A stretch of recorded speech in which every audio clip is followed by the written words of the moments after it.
महागाईच्या काळात सर्वसामान्य रुग्णांसाठी दिलासादायक बातमी समोर येत आहे।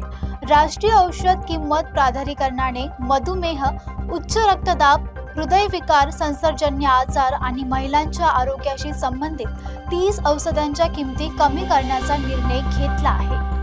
सर्वसामान्य रुग्णांच्या औषध खर्चात कपात करण्याच्या दृष्टीने राष्ट्रीय औषध किंमत प्राधिकरणाने महत्त्वाचा निर्णय घेतलाय। मधुमेह, उच्च रक्तदाब, हृदयविकार, विविध संसर्गजन्य आजार तसेच महिलांच्या आरोग्याशी संबंधित एकूण 30 औषधांच्या किरकोळ किमती निश्चित करण्यात आल्या। या निर्णयानुसार औषध उत्पादक कंपन्यांना अधिसूचित करण्यात आलेल्या दरापेक्षा जास्त किमतीने औषधांची विक्री करण्यात येणार नाही। त्यामुळे दीर्घकालीन आजारांवर नियमित उपचार घेणाऱ्या रुग्णांना मोठा आर्थिक दिलासा मिळणार आहे। सध्या बाजारात उपलब्ध असलेला जुना साठा संपल्यानंतर या नव्या किमती लागू होणार आहेत। वाढत्या महागाईच्या पार्श्वभूमीवर आरोग्य खर्च कमी करण्यासाठी हा निर्णय महत्त्वाचा मानला जातोय।